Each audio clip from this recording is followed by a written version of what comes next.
Această mașină este San Andreas, o am cu bag de viteză.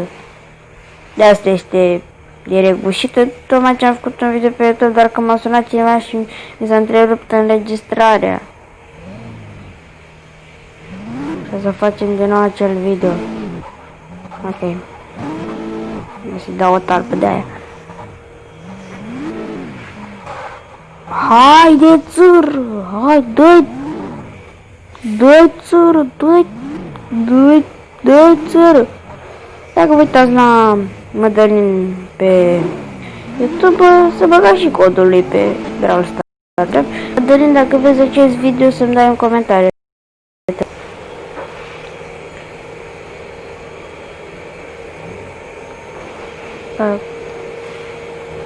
Nice, mi se repara și pe imagine, acum trebuie să fim atenți. Nu vreau să zbor. Ați fugit? Doar ce am accelerat-o puțin când am intrat aici. Am accelerat-o, cred că foarte puțin și aș fugit, adică uitați ce repede fugi. Te rog. Te rog, e frumos. Nu. Am văzut pe aici, merge cu o roată mașina.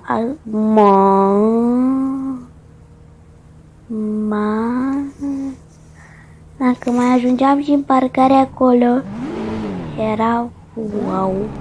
Primul meu trip cu mașina asta care mi-a ieșit. Oricum, cred că o să-i dăm și o blană. Să vedem. Hai să dăm blană. Da, blană.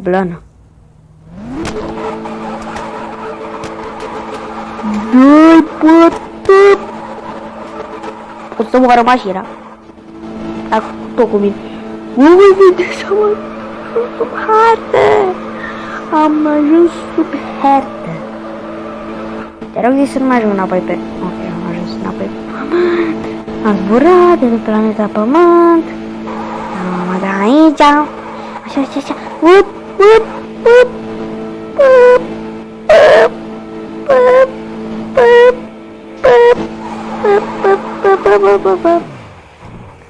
În ce parte trebuie să mă duc? Acolo, e bine.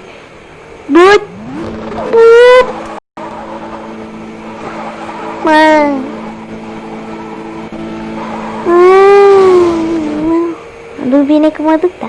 Dacă te vei de corbă. Du-te, bă, mi-a dat tension. Nici mașina asta că n-ai viteză mare, nu trebuie să faci de la curbă. Dar dacă nu, ce întâmplă asta? Își moare motorul. Își moare motorul. Cum ar zice el, Rafael. Moare motorească. Moare ăștia 600 de cai. Moare ăștia 1000 la oră. Când prind 0 1000. Cât prind 0 100, 3, 2, 1 și... Da, ia leacă. 0 100 facem. 3, 2, 1 și 1, 2, 3, 4. Acum aici accelerată până cred că prinde 0, 100, 0,0,0,0,001. Atâtea milisecunde. Milisecunde.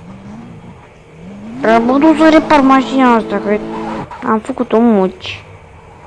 Și am pus-o pe buci. Ce ciudat arată în spate. Oricum, în următorul video, dacă vin și mai mulți prieteni, de exemplu... Mai mulți prieteni de-a mea, cred că o să facem un roleplay frumos. Cu poliție, cu toată.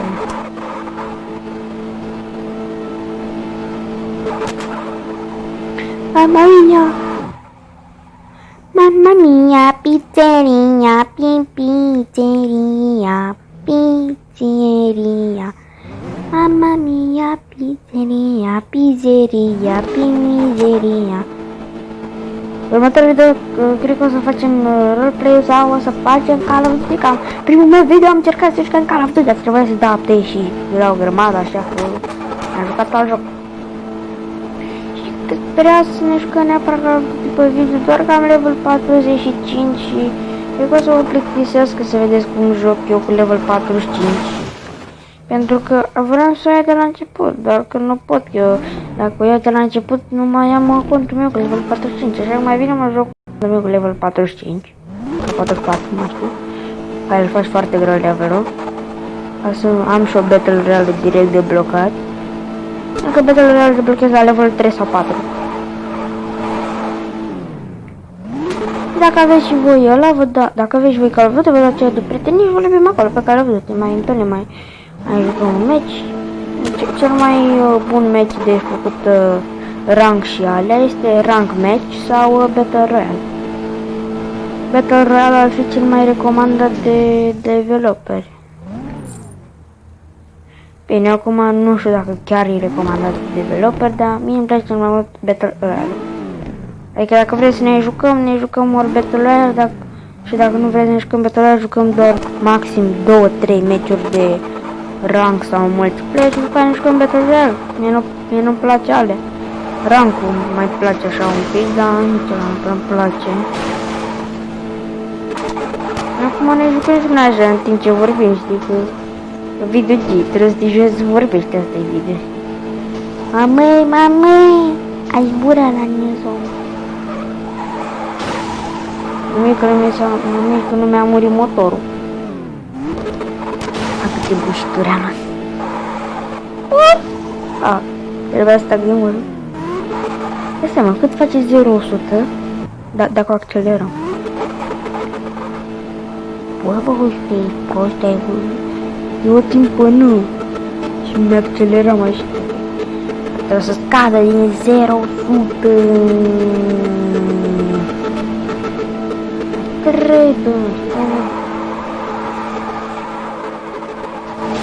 M-a zis lucru a făcut 400 la oră.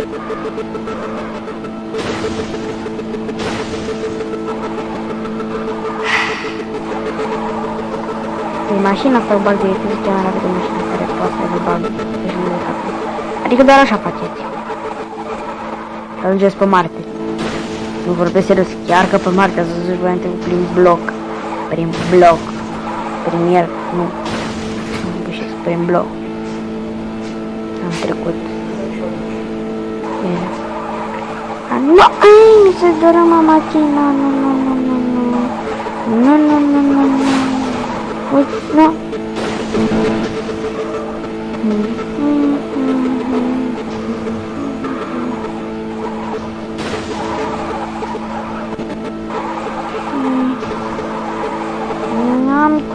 Nu, fugi.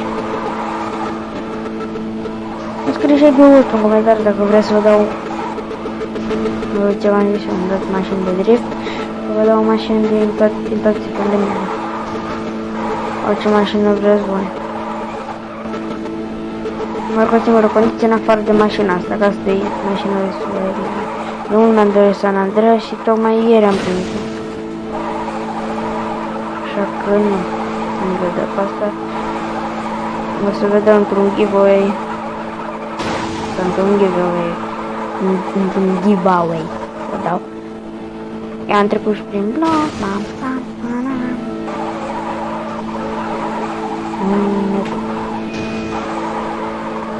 Ne filmăm. 2 minute. Filmăm.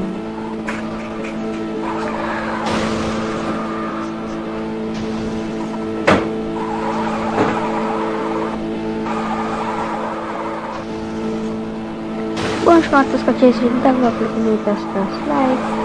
Nu uitați să dați like, share și subscribe și ne revedem data viitoare. Pa, pa!